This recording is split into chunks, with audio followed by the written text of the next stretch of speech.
95.3 WBCK now presents Coach's Corner, live from Lakeview Ford. For over 6 decades, this has been your #1 source for all local sports information.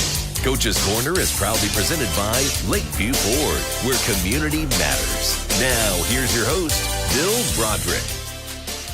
Hey, this is Bill Broderick of the Battle Creek Enquirer, here in the big chair once again at WBCK for Coach's Corner in downtown Battle Creek at Lakeview Ford on the Motor Mile. For more than 6 decades, Coach's Corner has been talking to the city high school football coaches about the week in sports. And we will do that again next with our first coach of the morning in a little bit. But first, here's the Lakeview Ford Coach's Corner scoreboard. We had one playoff game in the city last night as the high school football playoffs began. And we had Harbor Creek playing in a Division III game on the road at Parma Western. Harbor Creek went into that game 6-3 in a rematch with Parma Western. They played in Week 6 during the Interstate 8 conference schedule. That game during the regular season, Parma Western beat them 21-6. The Beavers tried to get a little bit of revenge in the rematch and came up short. They got down early and came away with a 38-0 loss in that game, as the Beavers will end the season at 6-4. In the area, we had a couple teams make the playoffs. One was in action last night in 8-player football. Number 3 ranked Climax Scots hosted Pittsford. Climax Scots is ranked number 3 in the state. Pittsford was number 9 in the state. That was also a rematch from a game just last week in Week 9 when Climax Scots held on to beat Pittsford in the late going with that game tied in the fourth quarter. Climax Scots had a little bit easier time last night as they kind of dominated play early, and they beat Pittsford 32-20, and they advanced to the second round in 8-player football Division II. They will face number 1 ranked Adrian Lenawee Christian next week on the road. Lenawee Christian team that is undefeated, as the Panthers will have to take a step up in that challenge game. There's a couple games in the area later today. In Division 6, Olivet will go on the road. Olivet made the playoffs at 3-6. Slipped in with computer points and playoff points there, and they will have to play Constantine at a 1 p.m. game on Saturday on the road. In Division 7, Union City advanced the playoffs. They will face number 1 ranked North Muskegon, also at 1 o'clock game on Saturday. We will be back with our first coach of the morning after we take this break on WBCK. Coach's Corner on WBCK, brought to you by Lakeview Ford, where community matters. Now back to the show. This is Bill Broderick of the Battle Creek Enquirer, back with our first coach of the morning here. We have Battle Creek Central assistant coach Mark Query. He's sitting in for head coach Lauren Granger. Coach Granger has a big day ahead of him. His son Kyler, a former Bearcat lineman himself, is going to dress today for nationally ranked Ferris State. So good luck to him, and a big day for the Grangers. So it's great that he can go and watch him play. We have Mark Query, the offensive line coach of the Bearcats, here with us. How's it going, Coach? Good. We'll break down the season a little bit with you and talk about some of the things that went right and some of the things that went wrong with the Bearcats this year. Battle Creek Central suffered a ton of injuries early on, and then the dominoes kind of fell on themselves there, and momentum went the wrong way most of the season. From there, and they end up with an 0-9 season. Is a complete reverse almost of what happened last year, as the Bearcats had one of their best seasons in a while, made the playoffs last year at 7-3, and had a chance to win the conference title in the last game of the regular season. But this year they came in with high hopes, and the injuries happened fast. Talk about how big those injuries were early and how Valkyrie Central really couldn't gain any traction from there. Is that's the case? Yeah. Really, it started right before camp. Really, it started right before camp. We had a kid that was coming back on the O-line moved to Texas and ended up starting with her for a 5A school down in Texas, and Jai Tyler. And then we lost some kids to different things, moving. We all know about Mike Stein, and we lost our two best receivers, one for the entire season, one for half of it, and then just two broken hands before the scrimmage. So we ended up, I think in our last game, we ended up with about 21 kids from the beginning of the season that we didn't have in the last game. So it was, if it could go wrong, it went wrong this year. And we missed a lot of skilled players too. I think those seniors this year kind of thought a lot of last season had to do with them. I think they found out the hard way that those seniors last year were pretty good. But we continued to fight. We played young, got some experience. So it is what it is. It didn't turn out very well for us this year. So. Yeah, they had a tough opener there with Byron Center, which he faced last year also, and came up short in that one. But in the game, too, really, the season could have gone maybe either way at that point. Played a really good Harbor Creek team that made the playoffs this year. And that game went down to the wire with Valkyrie Central having a chance on the last series, possibly to tie that game. And then possibly you win that game. Momentum goes your way a little bit. The kids get a little bit more excited, but that didn't happen. And then from there, the schedule got really tough when the SMAC started there with a shutout loss to Portage Northern and then Lakeshore, and the SMAC is unforgiving in that way with some really good teams this year. Talk about that early momentum, not getting that early win against the Beavers. That was kind of a punch in the gut at the time. And do you realize, maybe didn't realize at the time that it could have affected that much, but did it have a little bit of an effect on the rest of the season, you think? I think it did. I think it started the week before that with Byron Center, to be honest. We thought we would play with Byron Center, and that didn't happen at all. And then we thought we could win at Harper, and that didn't happen. Just dominoes fell. And when things get hard and injuries happen and bad stuff happens, it continues to spiral, and it was kind of a snowball effect all year where it just got bigger and bigger.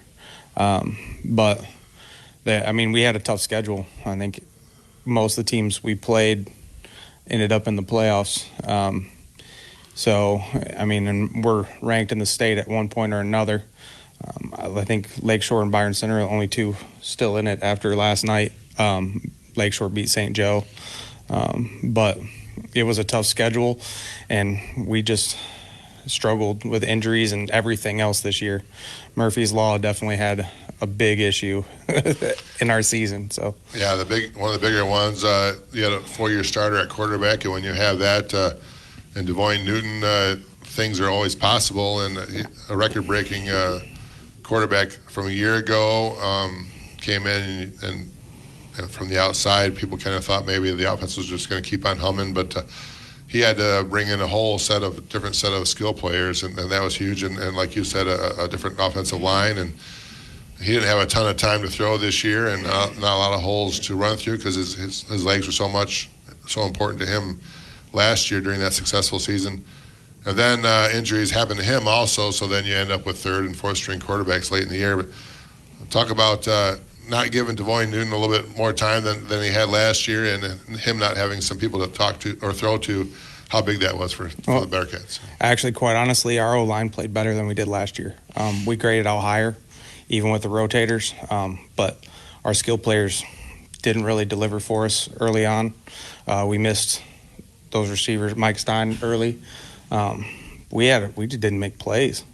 I mean, there were times my O-linemen were coming off and watching huddle on the sideline and counting the seconds and 6, 7, and then they just walk off because we're doing what we can. We struggled early. We moved some guys around. We had Marlon Jones started at guard for us week 2. He was our starting slot week 1, so he filled in for a couple weeks.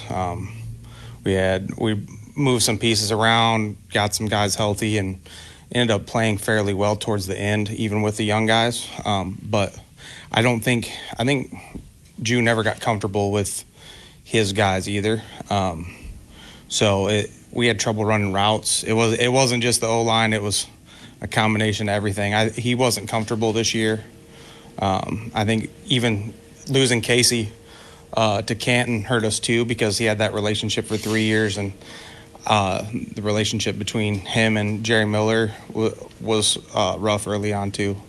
So the offensive line, like you talked about there, that's been a high point for the Bearcats the last couple of years. And that unit has come along, and part of that has to do with you've had a real nice offensive line camp in the summertime the last couple of years, and you've been at the center of that. Talk about the importance of the offensive line and how the Bearcats have kind of leaned on that the last couple of years, and how that might be a big part of the future a little bit. So when I got there, we had a culture problem on the offensive line. Kids didn't really want to play it. So I came in and tried to shift that. Started O-line camp 2 years ago. It was pretty small. I think we had about 25 kids. It more than doubled in size last year with Penfield and Harper Creek bringing their kids over. Have some of the best O-line coaches in the state from Division III level and high school coming to help me. We make an importance all summer. I took kids and worked Matt Bull's camp at Muskegon, who's one of the best in the state at the high school level.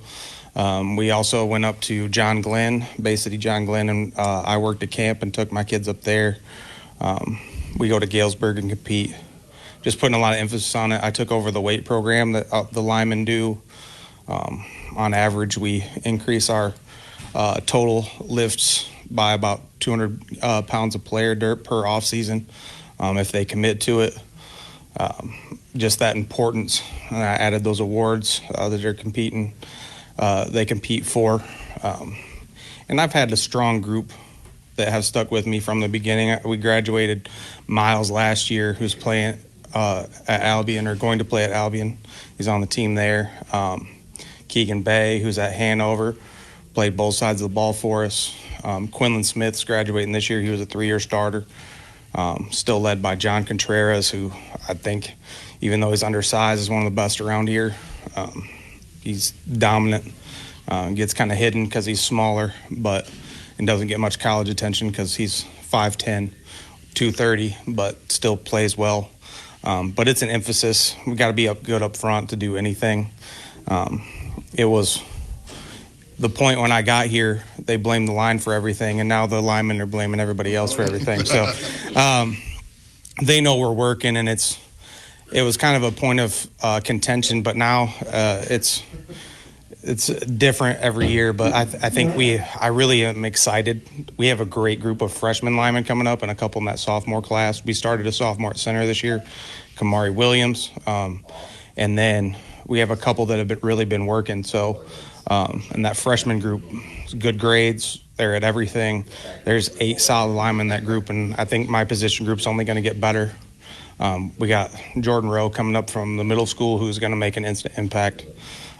We're excited about our young kids. So, well, that sounds great. The future is bright, and the Bearcats can put the season behind them and look forward. And thanks for coming down here, Coach, this week. We'll talk to Coach Lauren Granger and have him give some thank yous to all the people that are behind the scenes for the Bearcats as they go.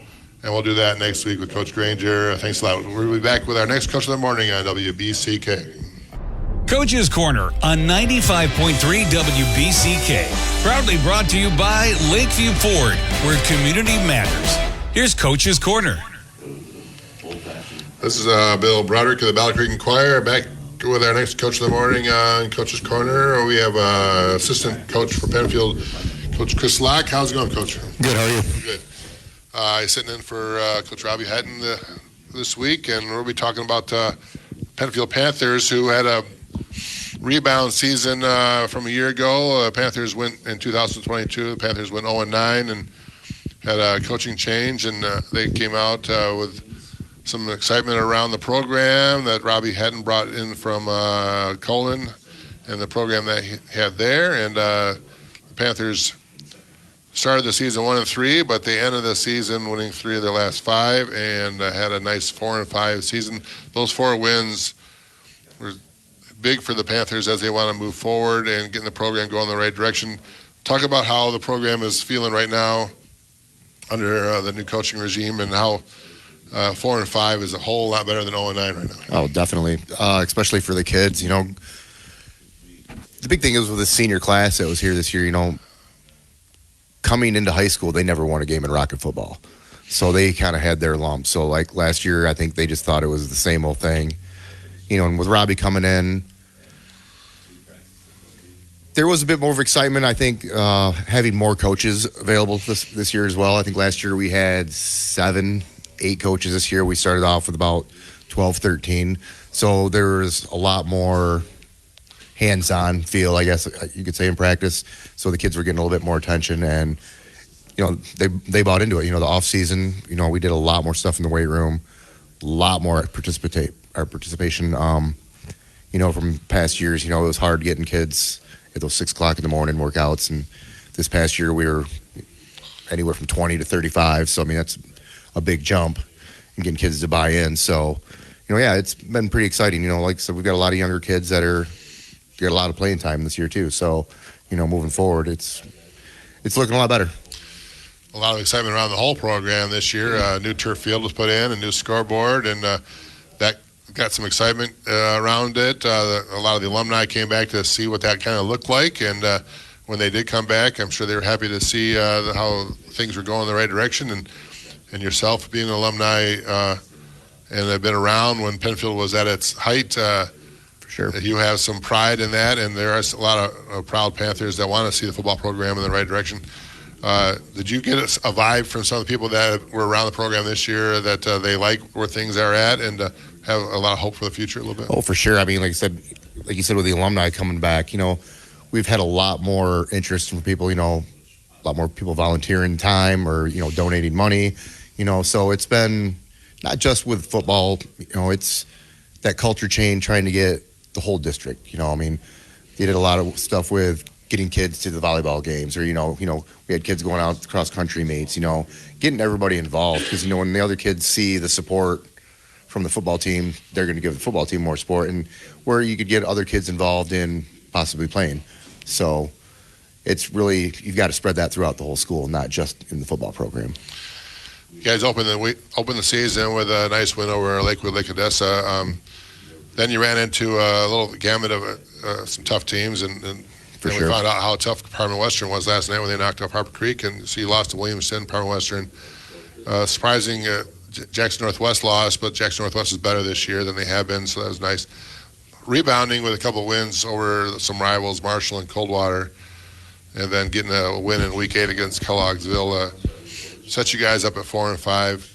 Some nice things are happening, especially on the offense. So Caden Guthrie had a real nice season at running back, and Isaiah Adams really came into his own playing some quarterback. Talk about some highlights on the offensive side here, and also include some guys that were kind of getting it done on both sides of the ball for you. Yeah, Caden Guthrie, I mean, he finished the season with over 1,000 yards.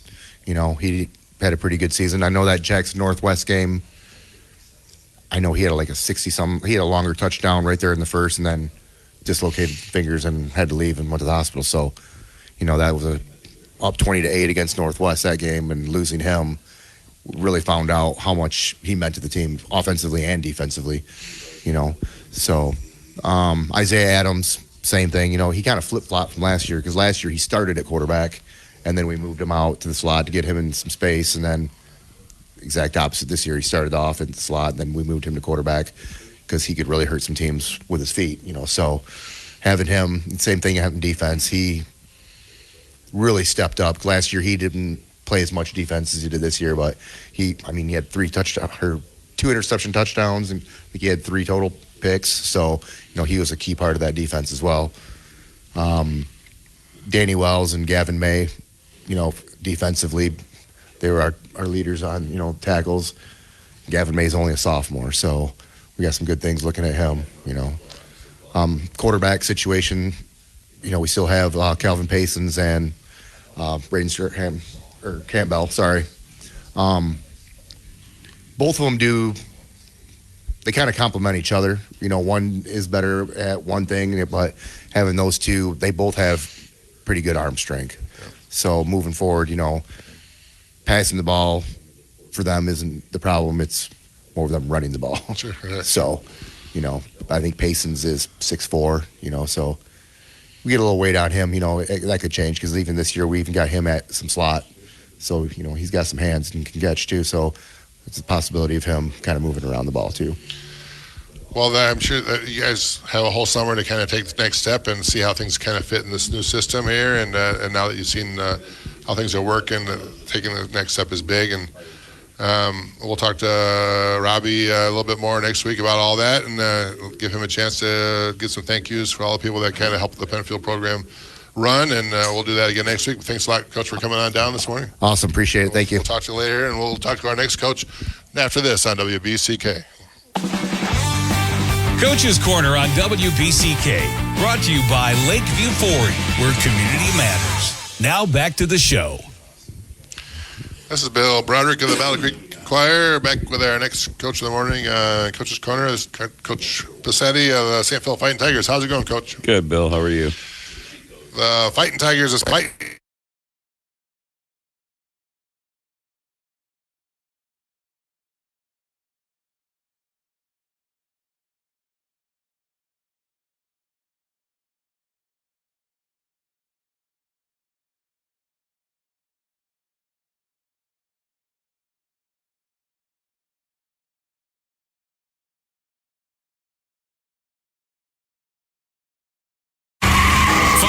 In the fast lane. Christopher Bell joins Kyle Larson for a chance at the NASCAR Cup Series championship in Phoenix. Christopher Bell off of turn 4. And the 28-year-old is going to lock himself into the championship 4. He's won in Miami. Sound courtesy of NBC. After coming up short in Las Vegas the week before, Bell takes the checkered flag in the Forever 400 presented by Mobil 1 at Homestead, Miami. It's the second year in a row the driver of the number 20 Toyota will have a shot at the title. Coming up this Sunday, the Xfinity 500 at Martinsville Speedway. It's the last race to determine the other two drivers in the Championship 4. William Byron and Ryan Blaney both sit above the cutoff line by at least 10 points, but Denny Hamlin, Martin Truex Jr., Tyler Reddick, and Chris Buescher will hope to win at the paperclip and secure their spot November 5th in Phoenix. For Fox in the Fast Lane, I'm Matt Napolitano, Fox News. 95.3 WBCK. 3 or 4 plays, Coach Schaub looks at me and we just went, this isn't going to be good. I mean, they were hitting, but our kids were hitting too, and we proved it we forced 6 fumbles in the game and recovered all 6 of them. But we were worried about, okay, how many kids are we going to lose? We only had 10 dressed. And the way our kids were hitting them and the way they were hitting us, we thought it was going to get real ugly. That's tough for you guys all year long. It's been a challenge to keep enough guys healthy to be on the field. Down to 10 guys in week 9. That has to be something that's on your mind every week. But like you said all along, your kids are tough and they're ready to go out there and play both ways and stick their nose in there. And you had enough kids to finish the season off, which is great. 4-5 year after a 5-4 year the year before, winning 3 of their last 5 games. Talk about what's going right with the program right now and the momentum you have for next year, and what are you excited about? Because you have a young team and things were played well near the end of the year for you. We had 2 seniors on our team this year, so we get a couple kids that were injured back, and that puts us right back at 10. But we've got to get things going. But the 2 seniors, Magnus Schreiber and Desmond Byrne, I mean, don't get me wrong, we're going to miss them both. We'll miss them both quite a bit, actually. They're both linemen, which is something that we are short of. That was one of the reasons why we actually started back in the old days talking about going to 8-man, because we didn't have that kind of kid, the kid that's decent size, strength that you can play on the line. And with Magnus and Desmond graduating, it's gonna be a hole. Defensively, I've been thinking about that for a little while. We're set. We're still set. We've got the 8 players we have coming back all start on defense. Now, Magnus did start on defense for us, and Desmond played a lot, but these kids will all step right in. But now it's a depth issue. So we're hoping, that we get a couple of the kids. We had one kid that got hurt earlier this year that, was gone for the whole season, basically. We get him back. We hope, I'll be through the hallways and we'll see what we can get. But if we can get back to 16 and get a commitment from Calhoun Christian kids, we co-op with them, but we had 0 Calhoun Christian kids playing football this year, and that hurts. It hurts, and not having depth is an issue. Yeah, that's been an ongoing problem for you guys, and you could say, well, hopefully you get some kids coming up, but then you're depending on freshmen and stuff, and you don't want to depend too much on that. You've had to do that too often in the past couple of years, and what you want to see is some juniors and seniors that are playing. And well, we were lucky this year with that. We started 2 freshmen the entire season. Now, and they're not big kids. They're not exceptionally fast kids. Brody Miller and Brogan Lightfoot, but they're good football players. I mean, we saw right from the get-go, these kids are going to hit you. They're going to make every effort they can to get in there and hit you and make plays. And they proved it throughout the year, and they're going to be good, solid football players. But no, we don't want to have to rely on freshmen. We want them to have time to learn. And that was where we had a player that was frustrated because he wasn't playing a lot. Well, you're a freshman. You got to take a step back and learn what you're doing, learn what's going on, learn how to read and react to things, and be patient. A lot of times kids aren't patient. Right. Well, I know a lot of people have the proud tradition of the St. Phil football program over the years. They're looking forward to that staying strong and climbing the ranks of 8-player football, and a nice summer can keep that momentum with the young team that you have this year and try to take the next step with those guys, and we can do that. We can talk a little bit more about that, what's coming up next year, and you can talk about thank all the people that help the program run behind the scenes when we meet again next week. Coach, thanks for coming down. All right, thanks, Bill. Thanks, Coach. We'll be back with our next Coach of the Morning on WBCK. Coach's Corner on 95.3 WBCK. Proudly brought to you by Lakeview Ford, where community matters. Here's Coach's Corner. This is Bill Broderick of the Battle Creek Enquirer, back on Coach's Corner. Back with our next Coach of the Morning. We have Coach Vernon of the Lakeview Spartans. How's it going, Coach? Going good. Good. We're talking about the Lakeview Spartans season in 2023. They had a nice finish to the year. They won 3 straight to end the year under a new coaching staff and a new system, and finished the year 3-6, including in that late run at the end of the year, where a win over Madawan, a win over rival Battle Creek Central, and ending the year with a 56-47 victory over Kalamazoo Central. Talk about how important that momentum is at the end of the year, and how you see some good things happening in that you're putting a system in this year, a new coaching staff, new to the system, new to the area, and how important it was to kind of end on a high note. I think just for morale, those last 3 games were extremely important for us. You preach the process to the kids, you keep working, and when you get a little bit, fruit for the labor, kids buy in a little bit more with that. And so it was huge getting those 3 wins there. It was, I didn't realize how tough it would be kind of adapting to a new offense there. But you could kind of see us throughout the year growing and getting adjusted to it. And, by the end of the year, we were much better than when we started. So happy with that. Yeah, the new offense almost a little, I know you want to run the ball, but you like to throw the ball a little bit more. Throwing the ball was kind of a foreign issue for the Lakeview Spartans the last several years before that. So that was a new dynamic for the Spartans. Also finding kids that can do those, and finding a skill set for that for you, it had to be part of the process also that you had to kind of go through. What you did have was a nice core of senior skill people that you were able to lean on this year, and you saw some nice results out of them. But the negative of that is that now that you kind of got some things rolling with them, they're gone, so now you have to kind of start over with some younger kids. But talk about your seniors and the season that they have, and what you liked about that.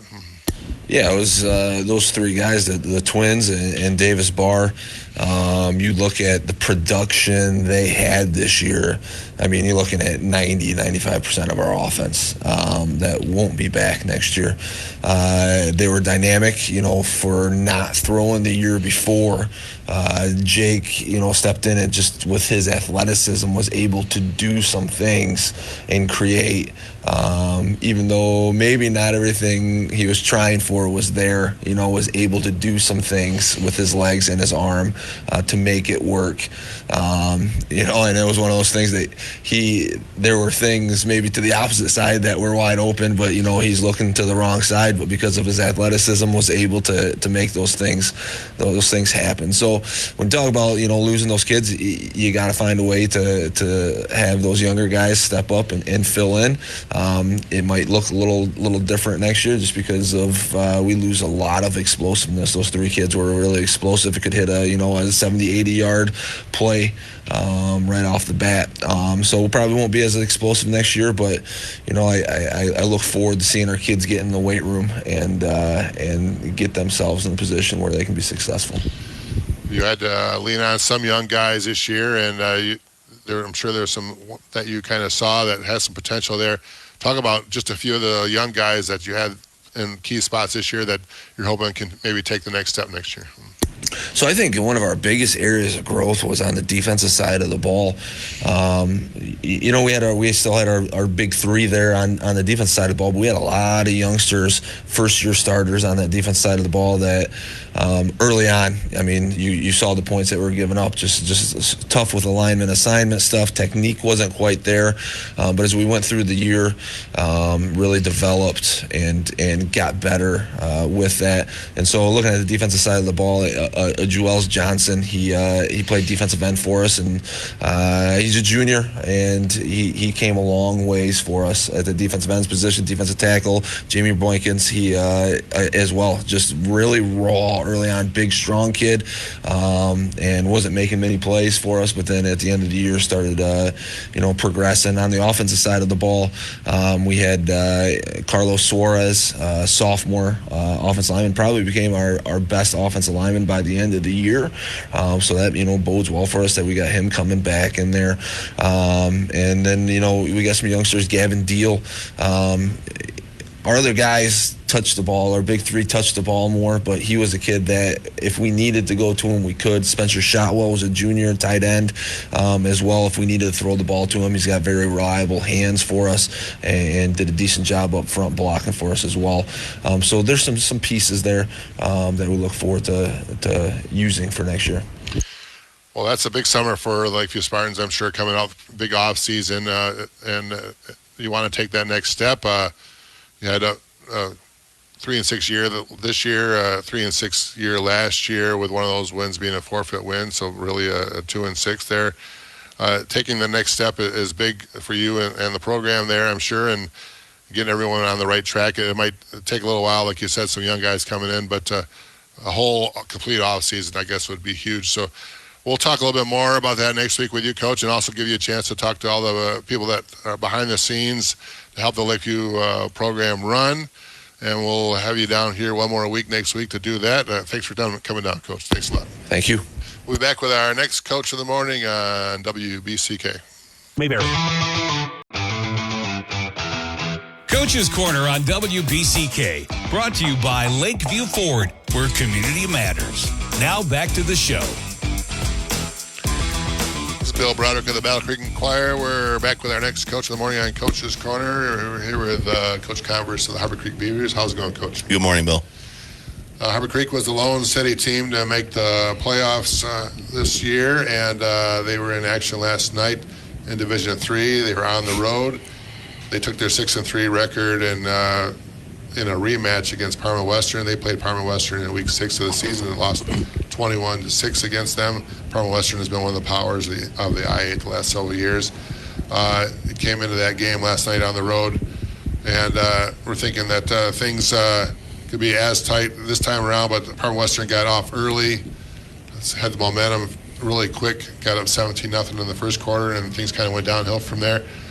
Talk about playing Parma Western in that playoff game and what you kind of saw there. I mean, we were excited about the matchup, and we in the first game we had an injury to our quarterback and played really courageous football the rest of the game, and hung with them in the second half, and so we felt really confident about our game plan, felt great about our week of preparation, and let's give Parma credit. It was, I think I told you this after the game, and sometimes you have to be man enough to admit when you get your butt kicked, and it was an old-fashioned butt whooping last night, and they played terrific, and they took it to us last night and deserved the win. They started off, they took the ball first and went kind of down the field, and they're moving the chains a little bit there, and then they score, and then it's going to be your chance to kind of match that with your running game, which has been so strong all year long, and then you have a little problem with the snap there, as it happens in big games sometimes, and have a turnover, and then Parma Western was able to take that with a short field and score again.